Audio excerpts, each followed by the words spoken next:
الحمد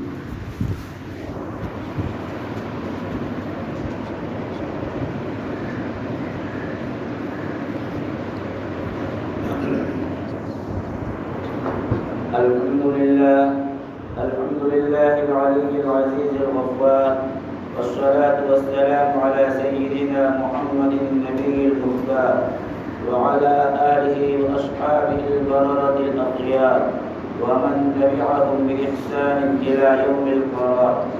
أما بعد، فأعوذ بالله من الشيطان الرجيم.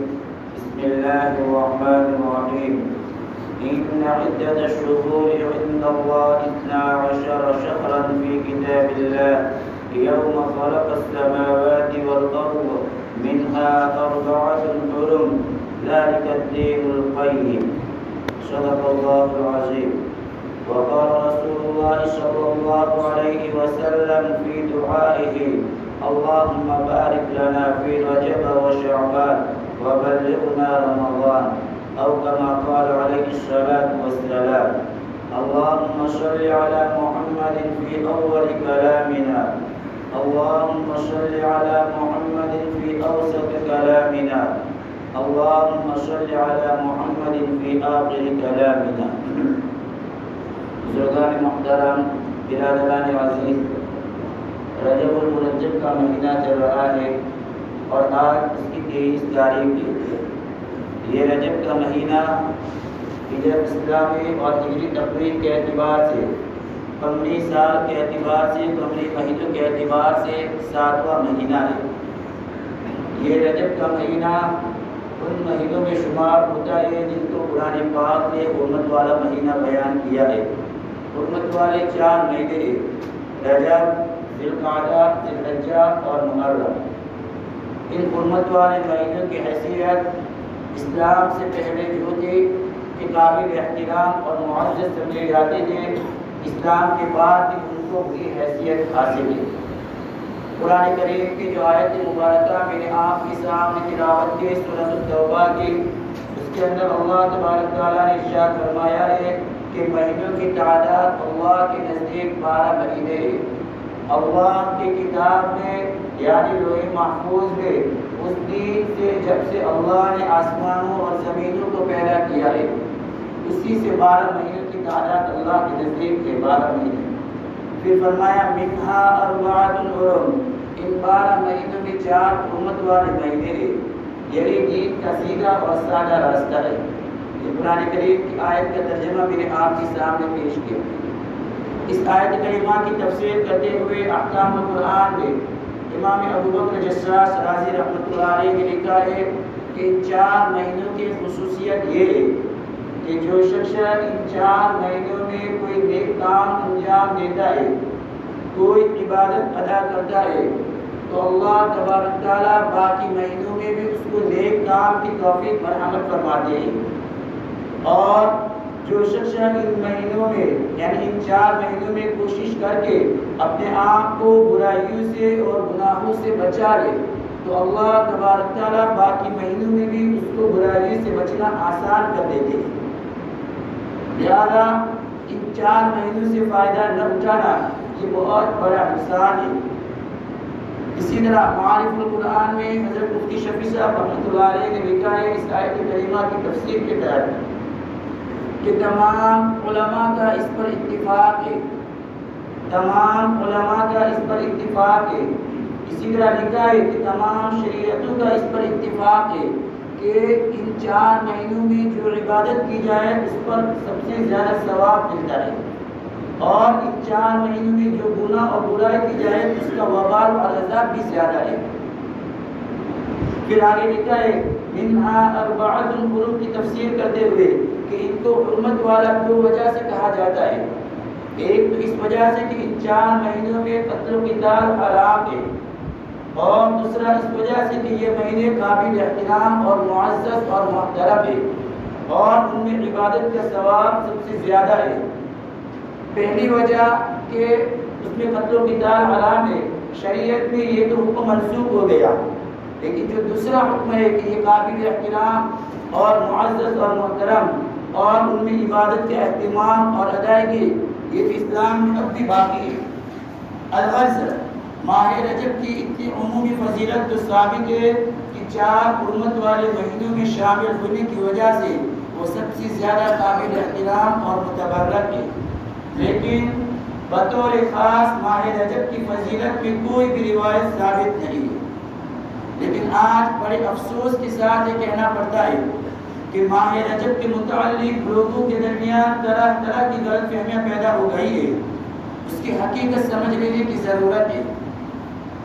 تو سن لیجیے، اس ماہ مبارک کے بارے میں جو بات نبی پاک صلی اللہ علیہ وسلم سے صحیح سند کے ساتھ ثابت ہے وہ یہ ہے کہ جب رجب کا چاند نبی پاک علیہ السلام دیکھتے تھے تو چاند دیکھ کر آپ یہ دعا فرمایا کرتے تھے جو ابھی میں نے آپ کے سامنے خطبے میں دعا نقل کی، اللہم بارک لنا فی رجب و شعبان وبلغنا رمضان۔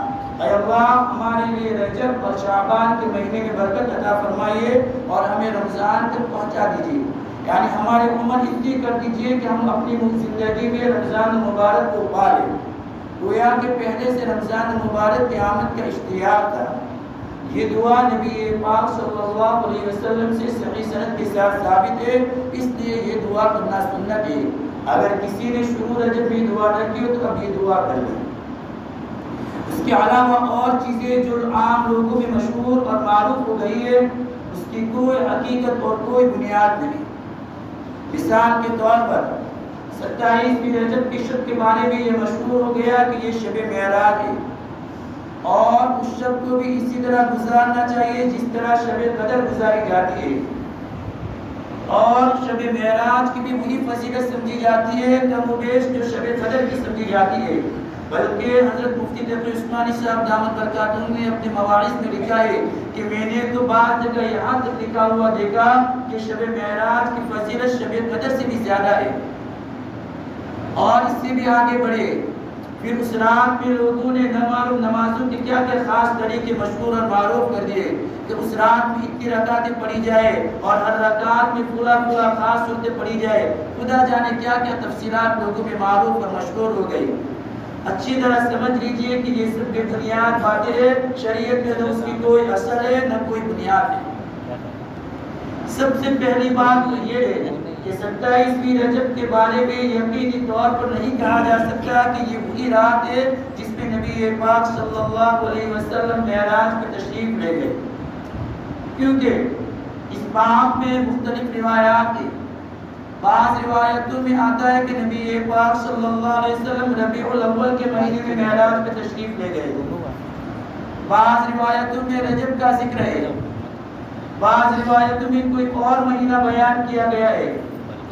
اس لیے یقینی طور پر نہیں کہا جا سکتا کہ کون سی رات صحیح معنی میں معراج کی رات ہے جس میں نبی پاک صلی اللہ علیہ وسلم معراج پہ تشریف لے گئے۔ اسی سے آپ اندازہ کر لیں کہ اگر شب معراج بھی کوئی مخصوص رات ہوتی شب قدر کی طرح تو اس کے بارے میں کوئی مخصوص احکام ہوتے، جیسے شب قدر کے بارے میں مخصوص احکام ہے اور اس کی تاریخ اور مہینہ محفوظ رکھنے کا اہتمام کیا جاتا، لیکن اس کے تاریخ محفوظ رکھنے کا اہتمام نہیں کیا گیا۔ اس لیے اب یقینی طور پہ 27 رجب کو شب معراج قرار دینا یہ درست نہیں ہے۔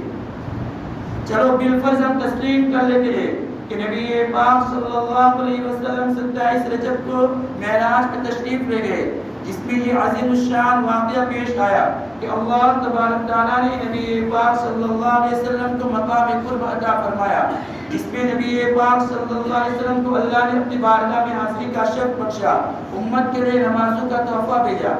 بے شک وہ رات بڑی عظیم الشان تھی، کسی مسلمان کو اس کی عظمت میں کیا شبہ ہو سکتا ہے۔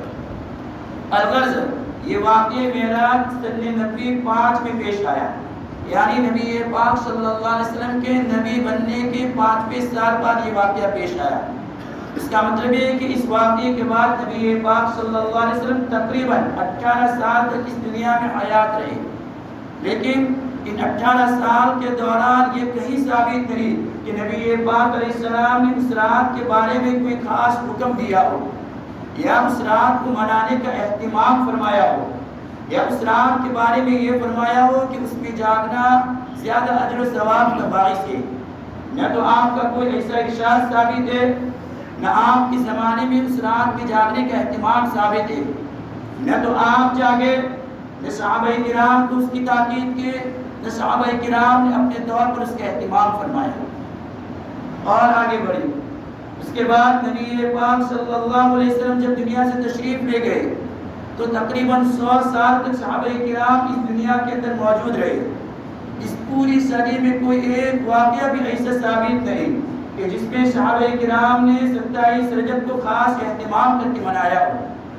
البتہ جو کام نبی پاک صلی اللہ علیہ وسلم نے نہ کیا ہو، جس کو صحابہ کرام نے نہ کیا ہو، اس کو دین کا حصہ قرار دینا یا اس کو سنت قرار دینا یا اس کے ساتھ سنت کا جیسا معاملہ کرنا، یہ ساری چیزیں بدعت ہیں۔ اگر کوئی شخص یہ کہتا ہے کہ معاذ اللہ میں نبی پاک صلی اللہ علیہ وسلم سے زیادہ جانتا ہوں کہ کون سی رات زیادہ فضیلت والی ہے، یا کوئی شخص یہ کہتا ہے کہ مجھے صحابہ کرام سے زیادہ عبادت کا ذوق ہے، اگر صحابہ کرام نے اس پر عمل نہیں کیا تو میں اس پر عمل کروں گا، تو اس کے برابر کوئی احمق اور بیوقوف نہیں۔ جیسے اگر کوئی شخص یہ کہے کہ میں تجارت میں بزنس میں بنیے سے زیادہ ہوشیار اور چالاک ہوں، میں تجارت کے گر کو بنیے سے زیادہ جانتا ہوں، تو حقیقت میں وہ شخص باولا اور پاگل ہے، اس لیے کہ تجارت کے گر بننے سے زیادہ کوئی اور نہیں جانتا۔ اسی طرح صحابہ کرام، تابعین، تبع تابعین، یہ دین کو سب سے زیادہ جاننے والے، دین کو اچھے سے سمجھنے والے اور دین کو مکمل طور پر عمل کرنے والے تھے۔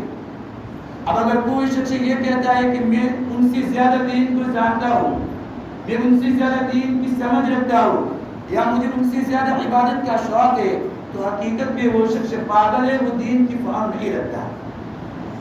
خلاصہ اس پوری بات کا کہ اس رات میں عبادت کا خاص اہتمام کرنا یہ بدعت ہے۔ یوں تو ہر رات میں اللہ جس کو توفیق دے ہر رات میں جا کے عبادت کرے، آج کی رات بھی جاگ لے، کل کی رات بھی جاگ لے، اسی طرح 27ویں رات کو بھی جاگ لے، لیکن دونوں میں کوئی فرق اور نمایاں امتیاز نہیں ہونا چاہیے۔ یہ تو 27ویں رجب کی شب کے بارے میں میں نے آپ سے بات کی۔ اسی طرح 27ویں رجب کا روزہ، اس کو بعض لوگ فضیلت والا روزہ سمجھتے ہیں، جیسے کہ عاشورہ کا روزہ اور عرفہ کا روزہ فضیلت والا ہے، اور اس کے بارے میں نبی پاک علیہ السلام نے خود حکم بھی دیا ہے۔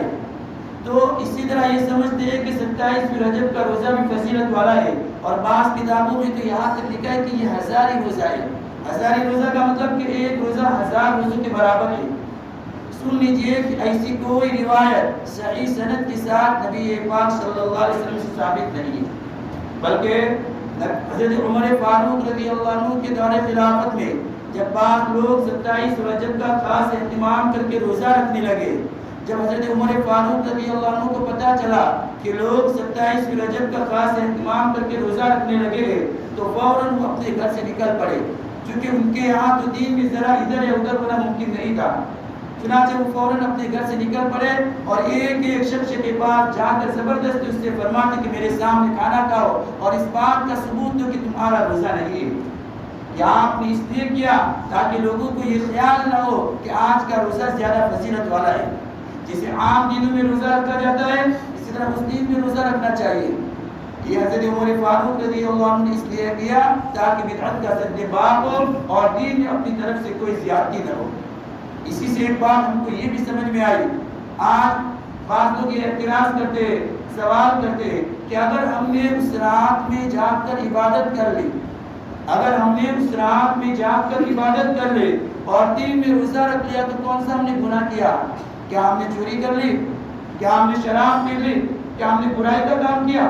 اس رات میں ہم نے عبادت ہی تو کی ہے اور دن میں روزہ رکھ لیا تو کون سا ہم نے بڑا گناہ کر لیا؟ معلوم یہ ہوا، گناہ یہ ہوا کہ جس چیز کو اور جس کام کو شریعت نے ہم پر لازم نہیں کیا تھا اسی کو ہم نے اپنے اوپر لازم کر لیا، تو خود ساتھ اہتمام اور التزام یہ سب سے بڑی خرابی ہے۔ یہاں پہ رک کے بات یہ سمجھیے، پورے دین کا خلاصہ اور پورے دین کا نچوڑ اتباع میں ہے۔ اتباع یعنی ماننا، اللہ اس کے رسول کی بات کو ماننا۔ نہ نماز پڑھنے میں کچھ رکھا ہے، نہ افطار میں کچھ رکھا ہے، نہ روزہ رکھنے میں کچھ رکھا ہے۔ جب ہم کہیں کہ نماز پڑھو تو نماز پڑھنا یہ عبادت ہے، جب کہے کہ نماز نہ پڑھو تو نماز نہ پڑھنا عبادت ہے، جب کہے کہ روزہ رکھو تو روزہ رکھنا عبادت ہے، اور جب کہیں کہ روزہ نہ رکھو تو اس وقت اب روزہ نہ رکھنا ہی عبادت ہوگا۔ اب اگر کوئی شخص اس دن روزہ رکھے گا تو یہ سب سے بڑی خرابی ہوگی اور یہ بدعت ہوگی۔ تو خلاصہ پورے دین کا نچوڑ اتباع میں ہے۔ اگر اللہ تبارک تعالیٰ میرے اور آپ کے دل میں اس حقیقت کو اتار دے تو سارے بدعتوں کی خود ساختہ التزامات کی جو جڑ ہے اور جو بنیاد ہے وہی کر جائے گی۔ لہذا اگر کوئی شخص اس دین روزے کا اہتمام کرتا ہے تو وہ دین میں اپنی طرف سے زیادتی کر رہا ہے اور دین کو اپنی طرف سے گھڑ رہا ہے۔ لہذا اس نقطۂ نظر سے 27 رجب کا روزہ رکھنا جائز نہیں ہے۔ ہاں عام طور پر نفلی روزے جیسے رکھے جاتے ہیں، اگر کوئی رکھنا چاہے تو رکھ سکتے ہیں، اس کی کوئی ممانعت نہیں ہے، لیکن اس کو زیادہ ثواب کا سمجھ کر، زیادہ فضیلت کا سمجھ کر، زیادہ مستحب سمجھ کر اس دن روزہ رکھنا اور اس رات کی عبادت کرنا یہ درست نہیں بلکہ بدعت ہوگا۔ آج امت خرافات کے اندر ہو گئی، بدعات اور رسومات میں ہو گئی، کسی نے کہا ہے حقیقت روایات میں ہو گئی، حقیقت روایات میں ہو گئی، یہ امت خرافات میں ہو گئی۔ اور بہت سے حضرات تو ایسے جو ناواقفیت کی بنا پر، لا علمی کی بنا پر، جہالت کی بنا پر یہ کام کرتے ہیں، ان بھائیوں کو سمجھانے کی ضرورت ہے، کیونکہ ان کے دلوں میں کوئی عناد نہیں ہوتا، کوئی دشمنی نہیں ہوتی، لیکن وہ چونکہ ناواقف ہے، لا علم ہے، لا بلد ہے دین سے، اس لیے ان کو سمجھانے کی ضرورت ہے۔ خلاصہ کہ یہ رجب کا مہینہ رمضان المبارک کا مقدمہ ہے، اس لیے پہلے سے اپنے آپ کو رمضان المبارک کے لیے تیار کرنے کی ضرورت ہے۔ اسی لیے تو نبی پاک صلی اللہ علیہ وسلم 3 مہینہ پہلے سے یہ دعا فرما رہے ہیں اور لوگوں کو توجہ دلا رہے ہیں کہ اس مبارک مہینے کے لیے اپنے آپ کو تیار کر لو اور اپنا نظام الاوقات یعنی اپنا ٹائم ٹیبل ایسا بناؤ کہ جب وہ مبارک مہینہ آئے تو اس کا زیادہ سے زیادہ وقت اللہ کی عبادت میں صرف ہو۔ اللہ ہمیں اس کی سمجھ عطا فرمائے اور اس پر عمل کرنے کی توفیق عطا فرمائے۔ یہ تو میں نے رجب کے تعلق سے کچھ باتیں آپ کے سامنے عرض کی۔ اب اتنا وقت نہیں ہے کہ میں آپ کے سامنے پورے واقعے معراج کو نقل کروں، بس اس کا ایک حصہ میں آپ کے سامنے نقل کرتا ہوں۔ جب نبی پاک صلی اللہ علیہ وسلم معراج کو تشریف لے گئے اور آپ کو جنت اور جہنم کی سیر کرائی گئی، اس کے بعد آپ اللہ کی بارگاہ میں حاضر ہوئے۔ اس میں اختلاف ہے کہ اللہ کی زیارت ہوئی یا نہیں ہوئی، کہ اللہ کا دیدار ہوا یا نہیں ہوا، اس میں بہت اختلاف ہے۔ اما عائشہ صدیقہ رضی اللہ عنہ فرماتی ہے کہ ہاں اللہ کی زیارت نہیں ہوئی، وہ تو جبرائیل علیہ السلام کی زیارت ہوئی تھی، لیکن اکابرین صحابہ اور صحابہ کرام کی بڑی تعداد بزرگان دین یہ فرماتے ہیں کہ اللہ تبارک تعالیٰ کی زیارت ہوئی تھی، اور اللہ نے سورہ نجم میں 27 پارے میں اس کا پورا نقشہ کھینچا ہے۔ وَالنَّجْمِ إِذَا هَوَىٰ مَا ضَلَّ صَاحِبُكُمْ وَمَا غَوَىٰ وَمَا يَنطِقُ عَنِ الْهَوَىٰ، پھر آگے فرمایا ثُمَّ دَنَا فَتَدَلَّىٰ فَكَانَ قَابَ قَوْسَيْنِ أَوْ أَدْنَىٰ۔ اللہ سے قریب ہوئے، اللہ کے نبی علیہ السلام کتنے قریب ہوئے۔ قرآن کہتا ہے 2 کمان رکھی جائے تو کتنی جگہ چاہیے، اتنے اللہ سے قریب ہوئے۔ فَكَانَ قَابَ قَوْسَيْنِ أَوْ أَدْنَىٰ فَأَوْحَىٰ إِلَىٰ عَبْدِهِ مَا أَوْحَىٰ، پھر اللہ تبارک تعالیٰ نے اپنے بندے کو جو وحی کرنا تھی وحی کی۔ کیا وحی کی؟ اللہ کے نبی میں اور اللہ کے درمیان میں کیا باتیں ہوئی؟ قرآن خاموش ہے، قرآن نے یہ ساری چیزیں نقل نہیں کی، لیکن روایات سے کچھ اشارات ملتے ہیں۔ وہ اشارات یہ ملتے ہیں کہ جب اللہ کے نبی علیہ السلام اللہ کے دربار میں پہنچے تو اللہ کے نبی علیہ السلام نے فرمایا التحیات للہ، اللہ میری ساری پوری عبادتیں یعنی زبان سے جتنی عبادتیں ہو سکتی وہ ساری کی ساری تیرے لیے ہے، والصلوات میری پہلی عبادتیں یعنی بدن سے جتنی عبادتیں ہو سکتی وہ ساری کی ساری تیرے لیے ہے۔ پھر فرمایا والطیبات میری مالی عبادتیں یعنی مال سے جتنی عبادتیں ہو سکتی وہ ساری کی ساری تیرے لیے ہے۔ تو اللہ کے نبی علیہ السلام نے فرمایا التحیات للہ والصلوات والطیبات، اللہ کی طرف سے آپ کو کہا گیا السلام علیکہ ایھا النبی ورحمۃ اللہ وبرکاتہ، اے نبی جی تجھ پر درود و سلام ہو۔ نبی پاک علیہ السلام نے دیکھا دینے پر آیا ہے تمہیں اکیلا کیوں لو، جب اللہ دینے ہی پر آیا ہے تمہیں اکیلا اکیلا کیوں لو، میں اپنی پوری جماعت کے لیے کیوں نہ مانگ لو جو میرے بھائی۔ تو اللہ کے نبی علیہ السلام نے فرمایا السلام علینا، اللہ مجھ اکیلے پر نہیں ہم تمام انبیاء علیہ السلام پر، اور فقط انبیاء ہی نہیں فرمایا بلکہ آپ نے فرمایا وعلی عباد اللہ الصالحین، اور تمام نیک لوگوں پر بھی اللہ رحمت نازل فرما۔ اسی لیے کہ عبداللہ ابن مسعود رضی اللہ عنہ فرماتے، بخاری شریف کی روایت کے اندر موجود ہے، عبداللہ ابن مسعود رضی اللہ عنہ فرماتے ہیں کہ تم صالح بندہ بن جاؤ، نبی کی معراج والی دعا تمہیں لگ جائے گی. تم صالح یعنی نیک بندہ بن جاؤ، نبی کی معراج والی دعا تمہیں لگ جائے گی. اور عبداللہ بن مسعود کی ایک جملہ اور آگے فرمایا کہ اگر تم صالح بندہ بنو گے تو دنیا میں کتنے لوگ اتحیات پڑھ رہے ہیں، پوری دنیا میں کہاں کہاں اتحیات پڑھا جاتے ہیں، اور فقط فرض نماز نہیں، فرض ہو سنت ہو نفل ہو، پوری دنیا میں جتنے لوگ اتحیات پڑھ رہے اور وعلی عباد اللہ الصالحین اربوں لوگ اتحیات پڑھ رہے، تو ان اربوں میں کچھ تو اللہ کے نیک بندے ہوں گے، صالحین ہوں گے، فرما بردار ہوں گے، جو اللہ کو پیارے ہوں گے. جب وہ اپنی زبان سے یہ کہہ رہے ہوں گے وعلی عباد اللہ الصالحین، تو ان کی دعا ان لوگوں کے حق میں ضرور قبول ہوگی. عبداللہ بن مسعود فرماتے اگر تم بھی نیک بنو گے تو ان کی دعا تمہارے حق میں بھی قبول ہو جائے گی. خلاصہ یہ نبی پاک علیہ السلام نے سوچا کہ میں اکیلا کیوں رہوں. یہ تو میرے اور آپ کے لیے مسئلہ ہوتا ہے کہ جب ہم دعا مانگتے تو اپنے اکیلے مانگتے ہیں، اس کو نہ ملے تو کچھ نہیں، مجھے تو ملنا چاہیے. لیکن نبی پاک علیہ السلام سوچ رہے کہ میں اکیلا کیوں رہوں. اس کا اللہ کے نبی نے پوری امت کے لیے مانگا وعلی عباد اللہ الصالحین. یہ تو ایک جز میں نے آپ کے سامنے نقل کیا. دوسری بات یہ لوگوں میں مشہور ہے کہ جب اللہ کے نبی علیہ السلام معراج سے واپس تشریف لا رہے تھے تو اللہ تبارک تعالیٰ نے آپ کو نماز کا تحفہ دیا. یقیناً آپ کو نماز کا تحفہ دیا گیا، لیکن ایک تحفہ نہیں دیا گیا تھا بلکہ آپ کو 3 تحفے دیے گئے تھے جب آپ معراج سے واپس تشریف لا رہے تھے. ایک تحفہ آپ کو یہ دیا گیا سورہ بقرہ کے آخر کی 2 آیات آمن الرسول سے لے کر آخر تک، یہ 2 آیتیں آپ کو معراج میں دی گئی. اور اس آیت کے بارے میں اللہ کے نبی علیہ السلام سے فرمایا گیا اے نبی جی آپ کی امت اگر ان آیات کو صبح میں پڑھے گی تو شام تک میرے فرشتے اس کی حفاظت کریں گے، اور اگر شام کو پڑھے گی تو صبح تک میرے فرشتے اس کی حفاظت کریں گے. یہ عظیم تحفہ معراج کی رات میں آپ کو دیا گیا. دوسرا عظیم تحفہ یہ دیا گیا، اللہ کے نبی سے فرمایا کہ آپ کی امت بڑے سے بڑا گناہ کرے گی بشرط کہ شرک نے کیا ہو، اگر مجھ سے معافی مانگے گی تو میں اسے معاف کر دوں گا. پہلی امت میں ایسی بات نہیں تھی، پہلی امت میں کبیرہ گناہ معاف نہیں تھا. جسے شرک معاف نہیں ایسے کبیرہ گناہ معاف نہیں، زنا معاف نہیں، چوری معاف نہیں، یہ پہلی امت میں نہیں تھا.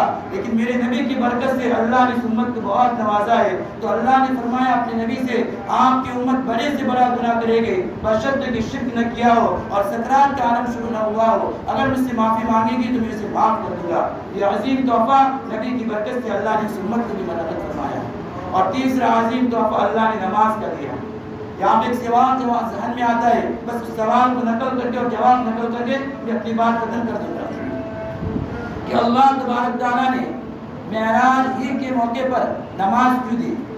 جس طرح اللہ نے اس زمین میں، جیسے کہ پہلے جمعے اس سے پہلے میں نے آپ کے سامنے اور اسی طرح مولانا نے بھی نقل کیا تھا کہ جتنی بھی احکامات ہیں وہ سارے اللہ نے اس روئے زمین پر دیے، لیکن جب نماز کی باری آئی تو اللہ نے نبی پاک علیہ السلام کو اس پہ سفر کروایا اور معراج پہ بلایا، پھر اس کے بعد نماز کا تحفہ دیا.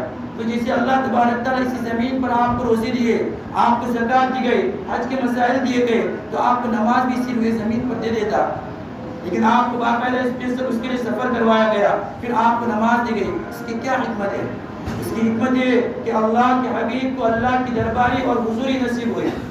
اللہ کے حبیب کو اللہ کی درباری اور حضوری نصیب ہوئے. تو اللہ کے نبی نے سوچا اے اللہ میں تو تیرے دربار میں پہنچ گیا، مجھے تیری حضوری اور تیرا تقرب نصیب ہو گیا، لیکن میری امت تیرے دربار میں کیسے پہنچے گی؟ اللہ کے نبی کے دل میں جو بات تھی اللہ نے اسی بات کو سامنے رکھ کر نماز کا تحفہ دیا اور فرمایا ان العبد يتقرب الى الله تعالی بالسجود. اے نبی جی جب تیری امت نماز پڑھے گی اور سجدے میں جائے گی تو جیسے تو قریب ہوا ہے تیری امت بھی قریب ہو جائے گی. یہ عظیم حکمت ہے، یہ عظیم الشان حکمت اللہ کے نبی علیہ السلام کو معراج میں جو نماز دی گئی اس کی یہ حکمت ہے. خلاصہ یہ عظیم تحفہ جو اللہ تبارک تعالیٰ نے اس امت کو عطا فرمایا نبی پاک علیہ السلام کے واسطے سے، اور امت سے یوں کہا کہ دیکھو اگر تم اس نعمت عظمیٰ کو ادا کرو گے تو تمہیں بھی اللہ کا تقرب نصیب ہوگا، اللہ سے قربت حاصل ہوگی. نبی پاک علیہ السلام کی زندگی میں حضرت سے کبھی بھی نماز چھوڑنا ثابت نہیں، کبھی بھی حضرت سے نماز چھوڑنا ثابت نہیں، چاہے بیماری ہو، حالات ہو، پریشانیاں ہو، مصائب ہو، کیسے بھی تکلیف اور پریشانیاں ہو، لیکن نماز چھوڑنا آپ سے ثابت نہیں. لیکن آج اس نعمت عظمیٰ کے باب میں ہماری غفلت کیا ہے؟ بس جمعہ کو ہم دیکھ لیجئے کتنے ہمارے نوجوان ہیں 2 رکعت پڑھ کے نکل جاتے، سنت بھی نہیں پڑھتے. بڑے افسوس کی بات ہے جب کہ جمعہ سے پہلے بھی 4 رکعت سنت مؤکدہ ہے، جمعہ کے بعد بھی سنت مؤکدہ ہے، لیکن کتنے لوگ جو فقط 2 رکعت پڑھ کے نکل جاتے ہیں. کیا ہم اللہ کے نبی کے ایسے عاشق، ایسے دیوانے کہ آپ کے طریقوں کو چھوڑ دیں؟ کیا محبت اسی کا نام ہے؟ جبکہ اللہ کے نبی نے فرمایا میری آنکھوں کی ٹھنڈک نماز میں.